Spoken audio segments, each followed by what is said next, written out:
¿Listos? Mateo capítulo 8, por favor. Y el día de hoy vamos a ver un milagro más de Jesucristo. Una de las cosas que estamos viendo es que Jesús hace milagros y tiene un propósito específico. No solamente hace milagros por compasión y amor, aunque sí, por supuesto, Jesús mismo es amor, Dios es amor, eso es lo que enseña la Biblia, y Jesús es Dios, entonces Jesús está lleno de amor y de bondad y generosidad, pero no solamente lo hace por eso, sino el propósito es que todo el mundo sepa quién es Él, que Él es el Mesías, que Él es el Dios Todopoderoso, que Él ha decidido meter mano en la humanidad por medio de su humanidad, pero siempre teniendo en cuenta que Él siempre es Dios y a su deidad le adiciona humanidad para venir a caminar entre nosotros. Y entonces lo que pasa aquí antes, vamos a comenzar en el versículo 5, pero en el capítulo 8 empieza Jesús sanando un leproso. Y la semana pasada vimos eso de los leprosos, pero una de las cosas que tienes que saber de la lepra era que la lepra era contagiosa. Ahora, la lepra no se contagiaba por medio de un abrazo, o sea, contacto con piel, sino la lepra lo que se contagiaba era por medio de una gota de tu nariz o de tu boca. Entonces, de pronto podemos ver eso, que así como la lepra en esos tiempos se contagiaba por medio de fluidos, hoy en mismo también tenemos el COVID que se contagia de la misma manera. Y vemos que Jesús, y esto es muy importante, que o sea, tu mente esté enfocada en Jesús en este tiempo, porque vemos que Jesús lo que hace es que cuando nadie quería acercarse por miedo a contagiarse de un leproso y adquirir lepra, Jesús hace absolutamente lo contrario y Jesús, en vez de alejarse, se acerca a este tipo de personas. ¿Por qué? Porque Jesús, cuando tiene contacto con un leproso, Jesús no se infecta de lepra o no le da lepra, sino el efecto es contrario, sino el que tiene lepra es sanado por Jesucristo. Jesús no tenía manera de enfermarse, porque acuérdate que la enfermedad y la muerte entraron por el pecado, y Jesús no pecó. Nada ni nadie le podía robar su vida. Nada, ni la lepra, ni un virus, ni una enfermedad.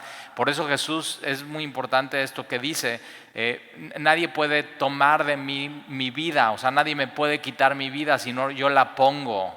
Y una de las cosas que enseña la Biblia es que el verdadero amigo es aquel que pone su vida por sus amigos. Y entonces Jesús nos viene a enseñar eso, que Él no viene a ser enemigo de la humanidad, cuando la humanidad era enemigo de Dios, sino Él viene a caminar entre nosotros y se hace amigo. Entonces, una de las convicciones que tú y yo tenemos que tener como cristianos es que Jesús se pasea en medio de la enfermedad. Jesús se pasea en medio del caos, Jesús se pasea en medio de las dolencias, y lo vemos en los evangelios, y Jesús, a través del Espíritu Santo, lo sigue haciendo hoy en los hospitales. Entonces tienes que tener eso 100% como convicción en tu vida. Mientras no puedes, por ejemplo, si tienes un familiar o un amigo que lo internan en el hospital y no hay acceso al hospital y no puedes tener acceso, tienes que saber, Jesús, a través del Espíritu de Dios, tiene acceso. Y Él se pasea, Él está en medio de cada cama, Él está con cada uno de los doctores, Él está con cada una de las enfermeras, y Él, en medio de todo lo que está sucediendo, así como lo vemos en Mateo capítulo 8, Él, en medio de todo lo que está sucediendo, se está moviendo. Él no se puede infectar. Él lo que sí puede hacer es transmitir lo que Él tiene, que es gozo, que es paz, que es vida eterna, que es sanidad, y que son esto que estamos viendo aquí en la Biblia, que son milagros.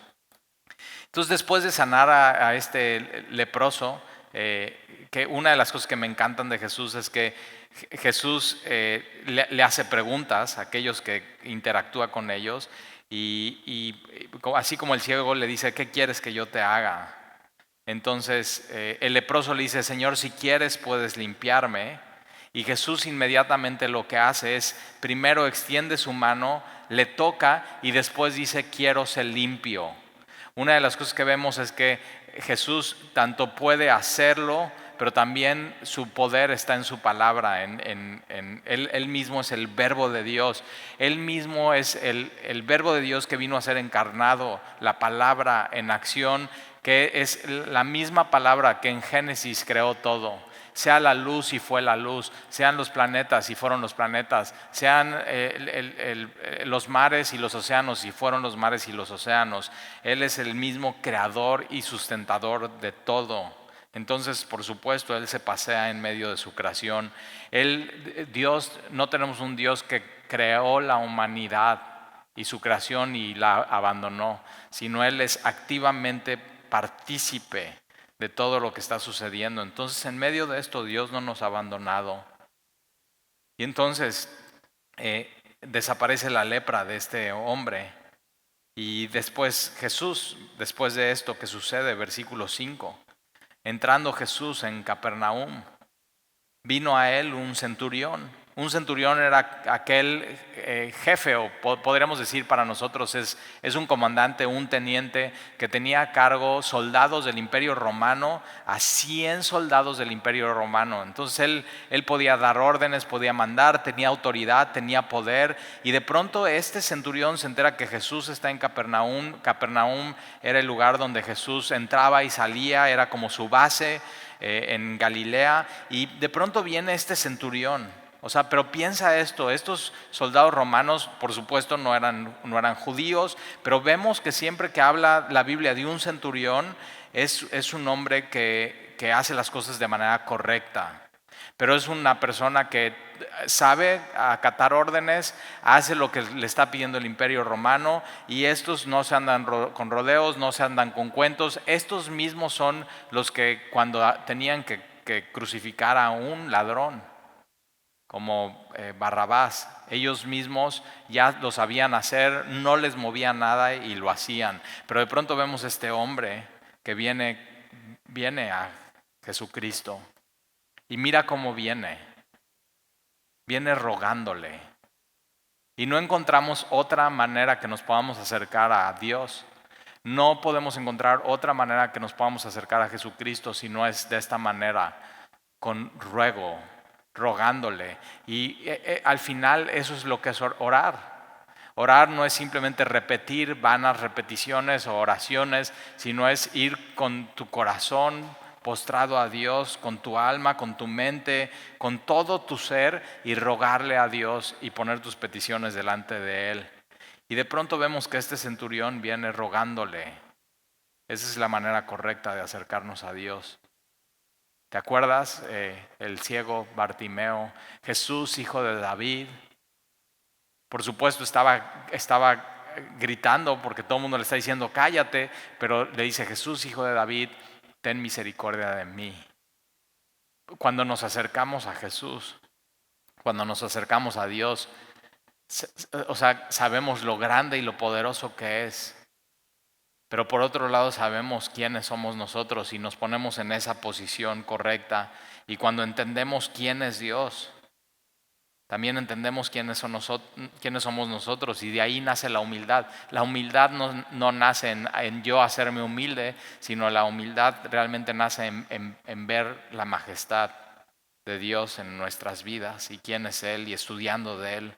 Entonces, si de pronto te das cuenta que necesitas humildad, puedes ser tú como un centurión, puedes tener en tu empresa o como mujer, puedes tener a tu cargo muchas personas, varios equipos, puedes ser un gran líder, puedes tener más de 100 personas a tu cargo, pero cuando entiendes quién es Jesús, la única manera que tienes es humildad.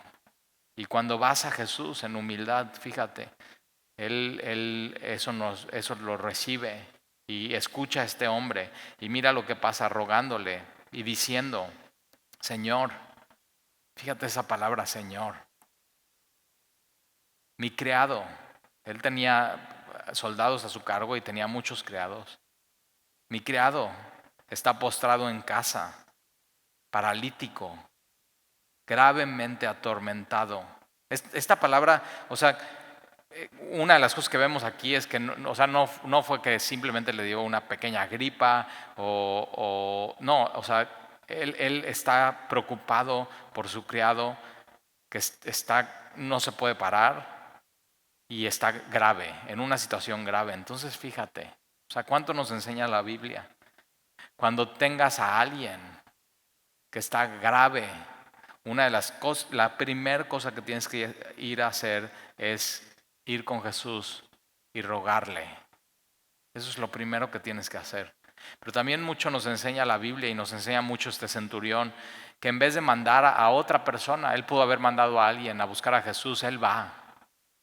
Entonces, no le pidas a alguien que ore por ti, no le pidas a alguien que ore por alguien, sino lo primero que tú tienes que hacer es tú irle a rogar a Jesús, tú presentarte delante de Él y tú en humildad. Sí, por supuesto, Jesús ya sabe quién eres. Y ahorita vamos a ver la posición de este centurión, pero ve a él y mira de pronto el amor de este hombre centurión que va a Jesucristo.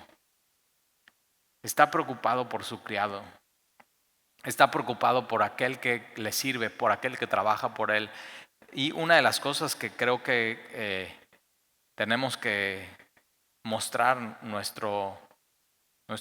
en nuestro cristianismo y en nuestro andar en este tiempo es no nada más estar preocupado por nuestras cosas. Eso es un hecho, se te va a dar. Por supuesto vas a estar preocupado por tus cosas y por tu familia, pero una de las cosas que nos tenemos que preocupar es por los que trabajan con nosotros.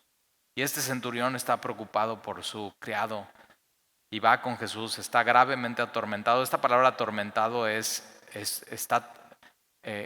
siente que está con su situación como si fuera una tortura, atormentado, grave. Y mira lo que hace Jesucristo. Y Jesús le dijo, yo iré. O sea, me encanta. Yo como pastor muchas veces me han llamado a ver enfermos, ya sea casas o hospitales. Y una de las cosas como pastor que haces es siempre quieres estar disponible e ir. Pero Jesús es totalmente diferente. Porque mira lo que Jesús dice. Jesús no solamente va como si yo fuera a visitar un paciente o un enfermo que está gravemente en el hospital o en su casa, porque yo voy con mi intención, yo voy con mi amabilidad, yo voy con lo que puedo ir. Pero yo cuando voy a visitar un enfermo, no puedo decir como dice Jesús, yo iré y le sanaré.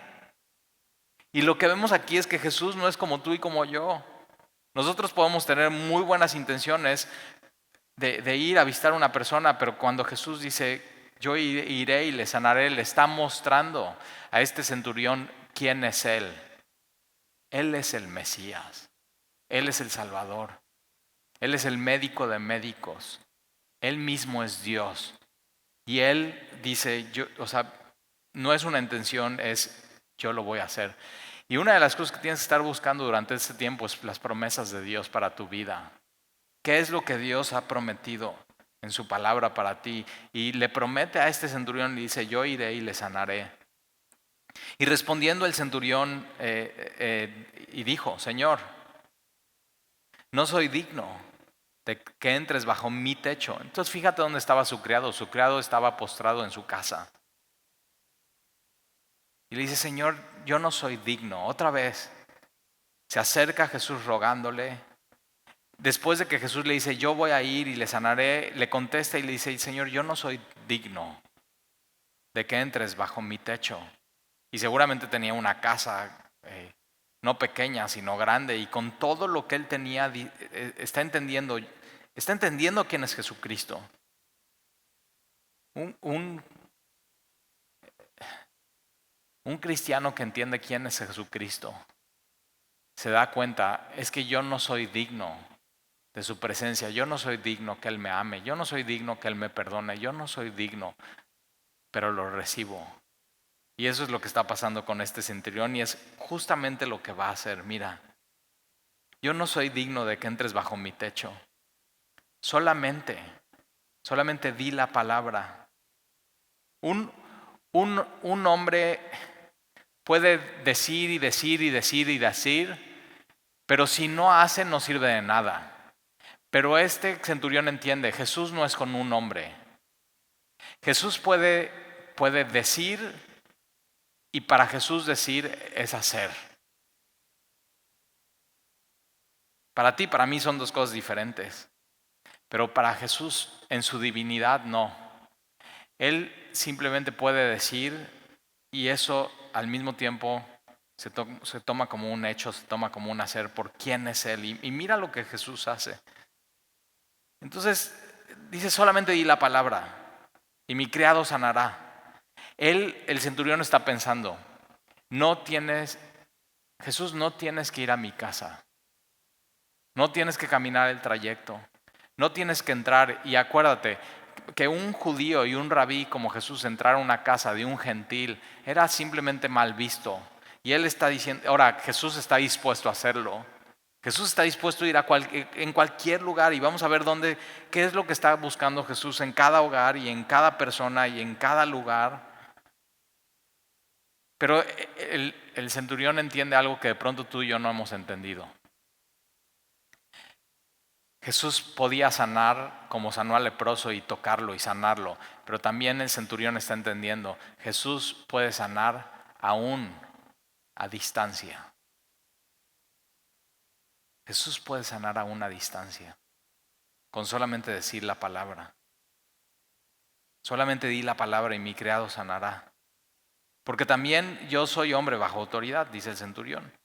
Y tengo bajo mis órdenes soldados. Y digo a fíjate, él dice, yo no tengo que ir a todos lados. Yo puedo decirle, oye, tú ve y compra esto. Tú ve y arresta a esta persona. Tú ve y lleva este documento. Él está diciendo a Jesús, yo entiendo que tú como yo, tú eres una autoridad y tú puedes decir y lo que tú digas se va a hacer como yo, lo que diga a los 100 de abajo de mí, lo que yo diga se va a hacer. Y tengo bajo mis órdenes soldados. Y es un tema de autoridad y un tema de poder, ¿te das cuenta? Y le digo a ve y va. Y al otro, ven y viene. Y a mi siervo hace esto y lo hace. Y al oírlo, Jesús se maravilló. ¿Por qué? Porque este centurión entiende de pronto lo que los israelitas no estaban entendiendo. Que Jesús era misericordioso y que cuando te acercas a Él rogándole, Él te va a escuchar y va a ir. Y que Jesús sí puede sanar, pero no solamente puede sanar, sino lo puede hacer a distancia. Este centurión lo que está entendiendo y lo que va a suceder en este milagro, que lo único que pasa cuando sucede este milagro es que lo que entendió el centurión es verdad y el milagro lo avala y lo atestigua. Entonces sí, por supuesto, el milagro no tiene en sí simplemente sanar a este hombre, sino el milagro, y está escrito para ti, para mí, para que podamos entender quién es Jesucristo y no nos quede la menor duda. Y al oírlo Jesús se maravilló. Entiende que Jesús es la máxima autoridad y que Jesús tiene el máximo poder.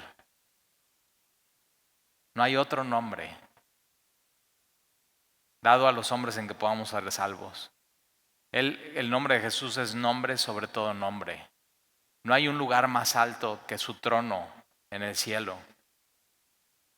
Y bajo sus pies se somete todo el universo. Él no solamente es el creador, sino es el sustentador de todas las cosas. Y de pronto cuando pensamos eso, Él es el creador y sustentador de todo, imaginamos, bueno, Él seguramente no tiene tiempo para mí. Y tienes que saber eso, es justamente Jesús lo que nos viene a enseñar en los evangelios. Y al hacer, fíjate cómo Jesús es tan personal, está atendiendo al centurión, está poniendo cuidado del siervo, y Jesús con esto nos da a entender que para Jesús cada persona y cada situación es importante. Para Jesús, tú eres importante. Lo que suceda alrededor de ti, Él está poniendo atención. Él te quiere enseñar en medio de esto quién es Él. Y entonces Jesús se maravilló y dijo a los que le seguían, de cierto os digo que ni aún en Israel he hallado tanta fe. Fíjate lo que vino Jesús a buscar en Israel, en esta tierra. ¿Y qué Jesús sigue buscando? Jesús está buscando fe. Eso es lo que Jesús está buscando en nosotros. Ni aún en Israel he hallado. Él está. ¿Quién tiene fe? ¿Quién tiene fe? ¿Quién tiene fe? ¿Quién tiene fe? Y la Biblia dice que así, si tan solo como, así como un pequeño grano de mostaza. Esa es la fe que está buscando Jesús en ti y en mí. Fe. No está buscando en ti y en mí obras. Está buscando fe, que creamos quién es Él, en la revelación que está en la Biblia. Y entonces ve el fin de los milagros. O sea, qué increíble que le conozcamos, que sepamos quién es Él. Ni aún en Israel he hallado tanta fe como en un centurión gentil. Ahora, esto por supuesto es un piropo para el centurión, pero es una cachetada para los israelitas que decían conocer a Dios, pero realmente no lo conocían. Versículo 11. Y os digo que vendrán muchos. Me encanta esta palabra muchos. Y os digo que vendrán muchos de oriente y de occidente, o sea, de todos lados del mundo. Ahora, cuando Jesús está hablando esto, Él está en Capernaum, y para Jesús de oriente y de occidente, o sea, de lejos, nos incluye a ti y a mí. O sea, me encanta. De todo el mundo, de todos lados, de toda nación, de toda etnia, y vendrán de oriente y de occidente y se sentarán con Abraham, Isaac y Jacob. Ahora, si sabes la historia de la Biblia en el Antiguo Testamento, Abraham murió, Isaac murió y Jacob murió, pero la Biblia enseña que estos fueron hombres de fe, y la Biblia enseña que Dios no es un Dios de muertos, que es un Dios de vivos, y lo que aquí está diciendo Jesús es que después de la muerte hay algo más. Y entonces, gente como este centurión, que un poco de fe en Jesucristo y que entiende quién es Él y que se acerca a Él con esa humildad. Entonces un día de oriente y de occidente, muchos de todas las generaciones se sentarán con Abraham, Isaac y Jacob, que están vivos. La Biblia enseña que después de la muerte, para aquel que ha confiado en Jesucristo como su Señor y Salvador, hay vida eterna.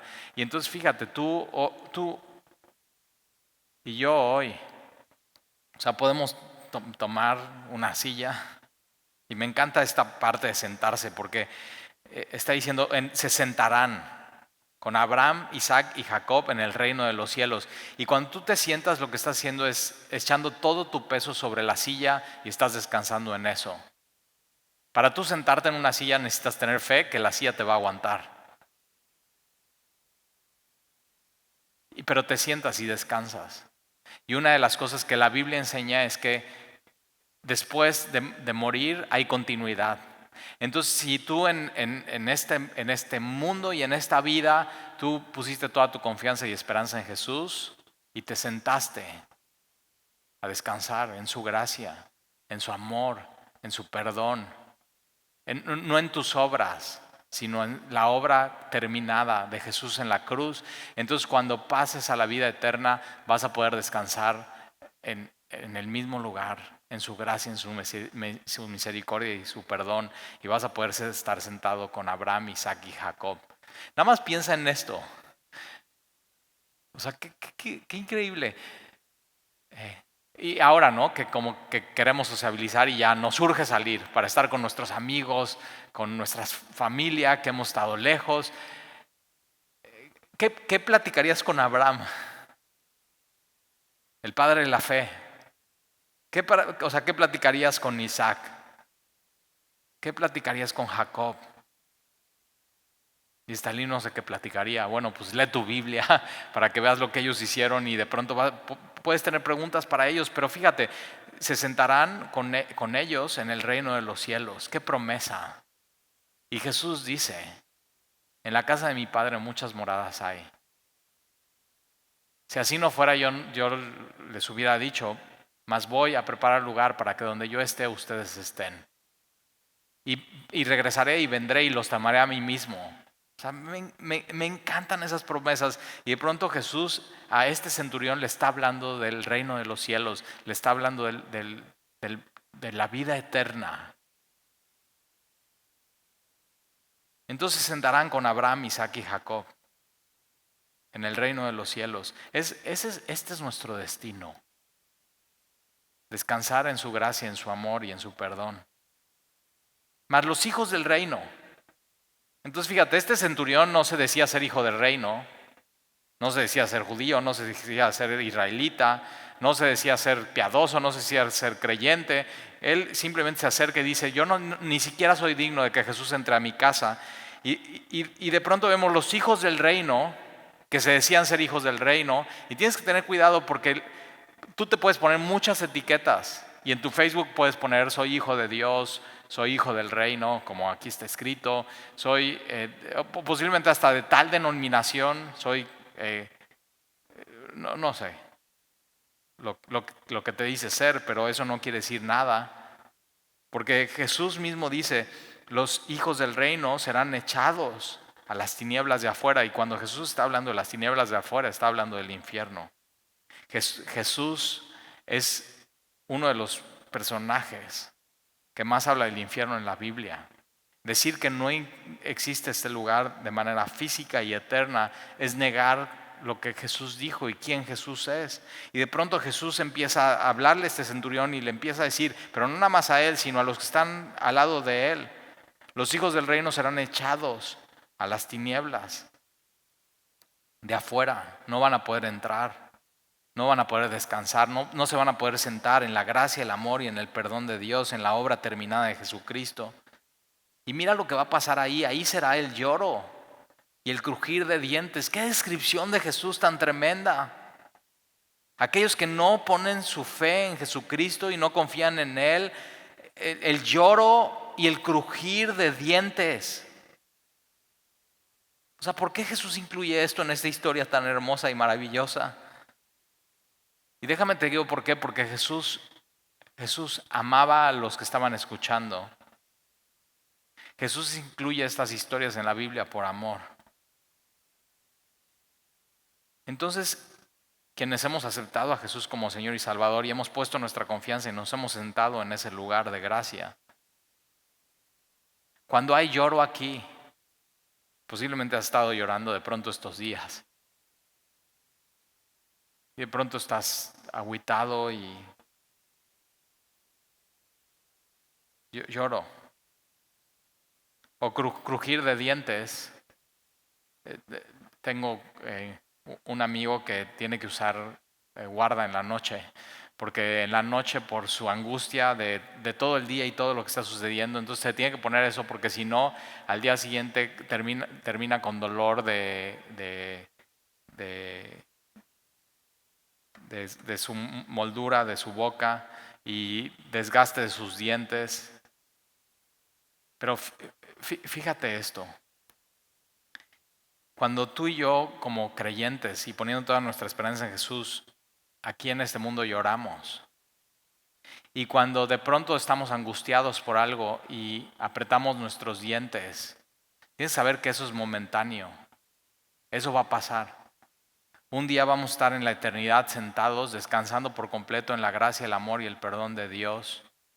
Y ya no va a haber más lloro, y ya no va a haber más angustia, ya no va a haber más crujir de dientes, ya no va a haber más guarda para tu boca. Pero aquellos que deciden no poner su esperanza en Jesús y rechazarlo, y rechazar su llamado, y rechazar descansar en su amor, en su gracia, por una eternidad va a ser ese llanto, por una eternidad va a ser esa angustia.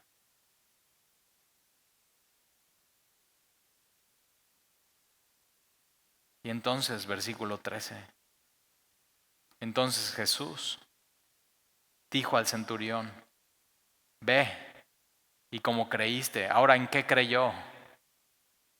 Creyó en Jesús.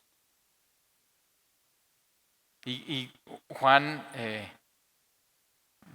voy a Juan capítulo 3, y si tienes tu Biblia ahí, ve a Juan capítulo 3. Es uno de los versículos que más se saben de memoria los cristianos, Pero una de las cosas que pasan es que leen ese versículo y no siguen leyendo lo que sigue. Y mira, Juan capítulo 3, versículo 16 dice, es justo lo que le pasó al centurión. Le dice, ve y como creíste. El centurión creyó en Jesucristo y entonces le pasa lo de Juan 3:16, porque de tal manera amó Dios al mundo, así como amó a este centurión. Se maravilló de él, encontró en él fe, que ha dado a su Hijo unigénito, para que todo aquel que en él cree no se pierda, que cree en él, mas tenga vida eterna. Porque no envió Dios a su Hijo al mundo para condenar al mundo, sino para que el mundo sea salvo por él. El que en él cree no es condenado, pero, y fíjate, el que en él cree no es condenado y va a estar sentado con Abraham, Isaac, Jacob y muchas personas de oriente y de occidente que han puesto su fe en Jesucristo. Entonces el que cree no es condenado, ya no hay condenación para los que estamos en Cristo Jesús. Pero el que no cree, aquí está, esos son los que dice Jesús. O sea, te puedes decir hijo del reino, pero si no crees, tu destino es afuera de esa gracia, afuera de ese amor, afuera de ese perdón. El que no cree ya ha sido condenado. Pero fíjate, no por Jesucristo, sino la condenación es porque no ha creído en el nombre del unigénito Hijo de Dios. Y esta es la condenación, que la luz vino al mundo, Jesús, y estuvo entre nosotros, y vieron su gloria y vieron sus milagros, evidencia tras evidencia, palabra de vida eterna, y los hombres amaron más las tinieblas que la luz. Aquellos que no van a estar sentados en su gracia, en su amor y en su perdón es porque decidieron no descansar en este mundo, en su gracia, en su perdón y en su amor, y amaron más las tinieblas. Por eso Jesús le llama, son las tinieblas de afuera, donde no está la luz, donde no está Jesús mismo, donde no está su presencia. El problema de aquellos que no van a tener vida eterna con Dios y que van a lloro y crujir de dientes es un problema de amor, es un problema del corazón. Decidieron abrazar más las tinieblas y su pecado que a Dios.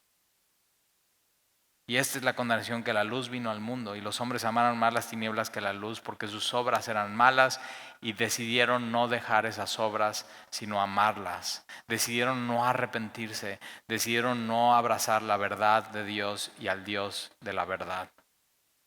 Porque todo aquel que hace lo malo aborrece la luz y no viene a la luz para que sus obras no sean reprendidas. Mas el que practica la verdad viene a la luz para que sea manifiesta que sus obras son hechas en Dios.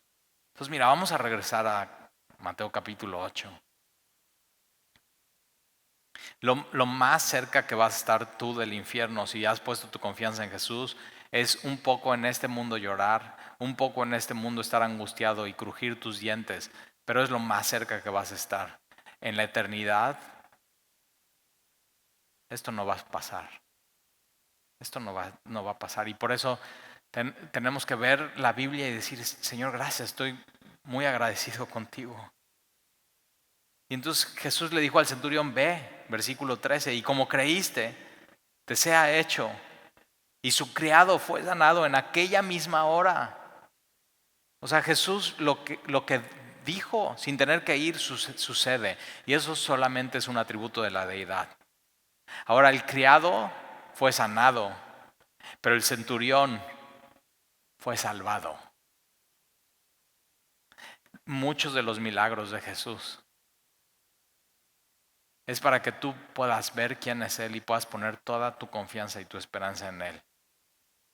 Ahora, mira versículo 14. Vino Jesús a casa de Pedro y vio a la suegra de este postrada en cama. Fíjate, Pedro, el apóstol, tiene suegra, entonces quiere decir que tiene esposa. Y vemos que Jesús no está aterrado de eso, ni está preocupado. De hecho, mira lo que hace con su suegra. Y su suegra tiene fiebre.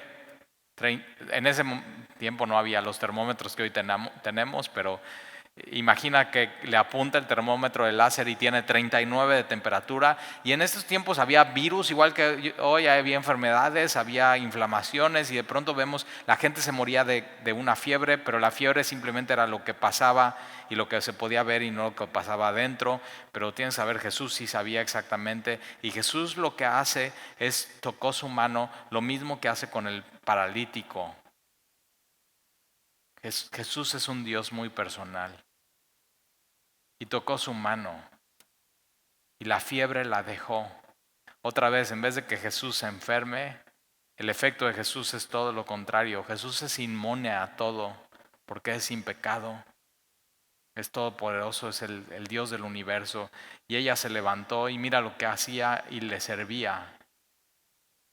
Si tú has recibido el favor de Dios y la gracia de Dios y su misericordia, lo que tienes que hacer es inmediatamente levantarte y decidir servirle, conocerle y amarle.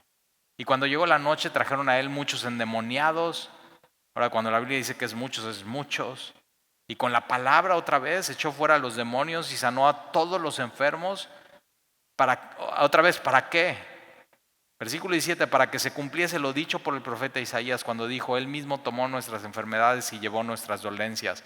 El fin de los milagros de Jesús era que creyeras que Él era el Mesías anunciado desde Isaías capítulo 53 y todas las profecías eran cumplidas en Él. Ahora acompáñame a Juan capítulo 16. Juan capítulo 16. Entonces, ¿qué promesas te está dando Dios? Y en medio de sus promesas tienes que ver quién es Él. ¿Quién es Jesucristo? Juan capítulo 16, versículo 33. Le voy a pedir a Dani que pásale Dani, vente. Y nos vamos a tomar un tiempo simplemente con una última alabanza de orar a Dios y acercarnos a Dios y rogarle a Dios y decirle, Señor, ten misericordia y ponernos delante de Él. Juan capítulo 16, versículo 33, Jesús dice, estas cosas os he hablado para que en mí tengáis paz. Él está diciendo que Él fue enviado por Dios a este mundo y que después de Él venir a cumplir su propósito, que fue morir por nosotros, Él iba a regresar a Dios. Otra vez diciendo quién es Él siendo Dios mismo encarnado. Y todas las cosas que nos habla Jesús es para que en Él, en este mundo no vamos a tener paz. En todo lo que está sucediendo no vamos a tener paz. En todas las circunstancias no vamos a tener paz. Pero Jesús dice, estas cosas os he hablado para que en mí tengáis paz. Entonces la misma palabra que sanó al siervo del centurión es la misma palabra poderosa que trae paz a tu vida. Ese es el impacto de Jesús en ti. Tú puedes venir con tu lloro y tu crujir de dientes y tu angustia, y cuando te acercas a Jesús, tú no pones esa angustia y eso en Él, sino Él pone su paz en ti. Ese es el efecto de Jesús. Por eso una y otra vez te estamos diciendo, ve a Jesús, ruégale a Jesús, ten un encuentro con Jesús, conoce a Jesús. En el mundo tendréis aflicción. ¿Cómo te suena este versículo? En el mundo tendréis aflicción. ¿Verdad que hoy suena más? Hoy tiene más sentido que nunca.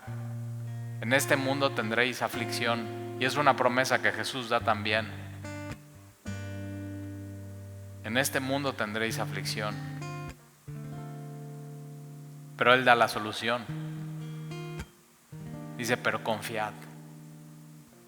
La solución de vivir en este mundo lleno de aflicción es confiar en Jesús, en quién es Él, en conocerle, en reconocerle, en ir a Él, en rogarle, en saber que Él a la distancia puede decir una palabra e inmediatamente sucede. Él es todopoderoso. En el mundo tendréis aflicción, pero confiad. ¿Cuánto necesitamos este versículo? ¿Cuánto necesitamos confiar en Dios? Jesús aquí nos está retando, confía en mí. O sea, sí está difícil todo, confía en mí, confía en mí. Y entonces de pronto en medio de la aflicción es una oportunidad para poner toda nuestra confianza en Jesús. pero confiad. Ahora, ¿por qué debemos de confiar? ¿Por qué debemos de animarnos? Porque Jesús dice, pero confiad, yo he vencido al mundo. Tienes que saber que las aflicciones, Dios las usa y tienen un propósito, pero ellas no han vencido al mundo y no van a vencer al mundo. Lo que está pasando en nuestro país no va a vencer a nuestro país. Lo que está pasando en el mundo con la pandemia no va a vencer al mundo. Tienes que saber, Jesús ya venció al mundo. Jesús es soberano, Jesús es Dios. Y si tú pones toda tu esperanza en Él, tendrás continuidad. Si tú hoy te sientas y descansas en su amor, en su gracia y en su paz, tendrás continuidad, porque cuando estemos en la eternidad seguiremos confiando y descansando en su gracia, en su amor, en su perdón y en su paz. Entonces, el día de hoy, ahí en tu casa donde estás, posiblemente estás escuchando este sermón desde el hospital. Posiblemente eres doctor o enfermera o trabajas en el sector salud. Tienes que saber esto, aflicción, sí, pero confía. Es momento de poner toda nuestra confianza en Jesús. Es momento de abandonarnos a Él. Es momento de poner todo nuestro peso en Él. Es momento de sentarnos y confiar en Él. No confiar en nuestras obras, no confiar en lo que hemos hecho, no confiar en lo que vamos a hacer después de este tiempo, sino es un gran tiempo para confiar en Jesucristo, porque Él ha vencido al mundo. Él venció a Satanás, Él venció al pecado, Él venció a la muerte en la cruz del Calvario, y entonces puedes estar tranquilo y puedes estar en paz, y entonces puedes vivir una vida victoriosa. Puedes ir hoy una vez más a Él y decir como el centurión, Señor, te ruego. Y como el ciego, Señor, ten misericordia de mí. Como cada uno de ellos. Señor, y nos acercamos hoy a ti. Y gracias por tu palabra, Señor, porque con estos versículos que tú nos has hablado y has hablado en nuestro corazón, pones paz en nosotros.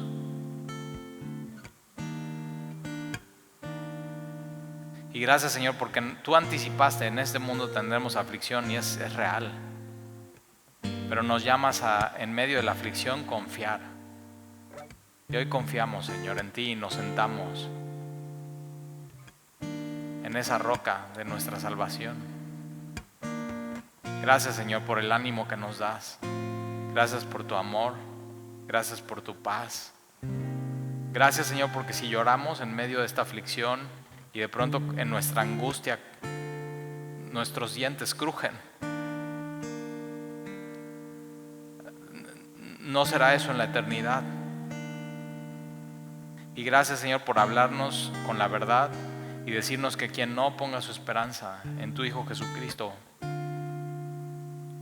la eternidad será afuera en las tinieblas, por amar tanto las tinieblas y no amarte a ti.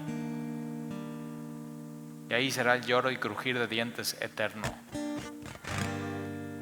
Señor, y pidiéndote por todos los que están en los hospitales enfermos, tenemos la certeza y la seguridad y la convicción de que tú te estás moviendo ahí, aún en los lugares donde nadie puede entrar más que los médicos especialistas. Tú estás ahí. Tú no descansas, Señor, tú no te fatigas. Te pedimos, Señor, que lleves ahí tu luz, tu paz, tu evangelio, tu palabra, que fortalezca, Señor, a cada uno de los doctores, enfermeras, los que trabajan en limpieza, los que trabajan en seguridad, a los doctores, a los directores, Señor, de los hospitales, a los administradores. Te rogamos, Señor, por los familiares que de pronto no pueden tener información y no saben nada y tienen la incertidumbre. Señor, que en tu palabra encuentren certidumbre y se aferren a ella, Señor, porque es el único lugar donde podemos encontrar paz. Señor, te pedimos por nuestro México. Te pedimos, Señor, sanidad. Te pedimos, Señor, no solamente sanidad del coronavirus, sino sanidad espiritual. Que en este tiempo, Señor, que tú nos has tenido aislados, podamos ver la importancia, Señor, de acercarnos a ti y de cambiar lo que tenemos que cambiar. De pronto estamos viendo lo que es importante y lo que no es importante en nuestras vidas. Señor, y extrañamos, sí, venir a la iglesia, pero no debemos de extrañarte a ti, porque tu presencia está garantizada para el creyente. Y te amamos, Señor. Te alabamos y te lo pedimos en el nombre de Jesús. Amén.